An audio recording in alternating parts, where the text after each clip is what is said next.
దొరికిన కాడికి దోచుకుంది దాచుకో అన్న విధానమే గత ప్రభుత్వ విధానాల భాగంగా ఇప్పుడు మనం ఏదైతే చూస్తున్నామో కోనోఫాస్ఫరస్ అనేది అత్యంత డేంజర్ గల వృక్షం. ఈ వృక్షాలను పెంచడం అనేది చాలా ప్రమాదకరం అని చెప్పి సుప్రీంకోర్టు కూడా, హైకోర్టులు కానీ అనేక చోట్లలో ఏవైతే మానవ హక్కుల సంఘం వాళ్ళు వ్యాజ్యం దాఖలు చేసిన మూమెంట్లో దాని మీద తీర్పుల భాగంగా ఇవాళ చెట్లను మొత్తం నిర్వీర్యం చేస్తారు.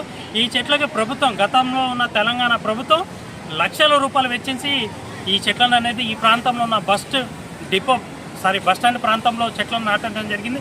ఇలా లక్షల రూపాయల చెట్లు అనేది ఇటుక బట్టలకి ఏదైతే ఇప్పుడు చూస్తున్న కూలీలు ఉన్నారో వీళ్ళు ఉచితంగా కట్ చేసి ఆ కట్టల్ని పుల్లలకి ఏది వంట చెరుకుగా ఉపయోగించుకోవడం అనేది తీసుకుపోవడం జరుగుతుంది. ఆనాడు ఏదైతే కాంట్రాక్టర్లు కానీ గుత్తేదారులు కానీ వీటి కోసం ఏదైతే లక్షల రూపాయలు బిల్లులు స్వా చేశారో వారిపైన ప్రభుత్వం ఏ విధమైన చర్యలు తీసుకుంటుందో చూడాల్సిన అవసరం ఉంది. ఇలాంటి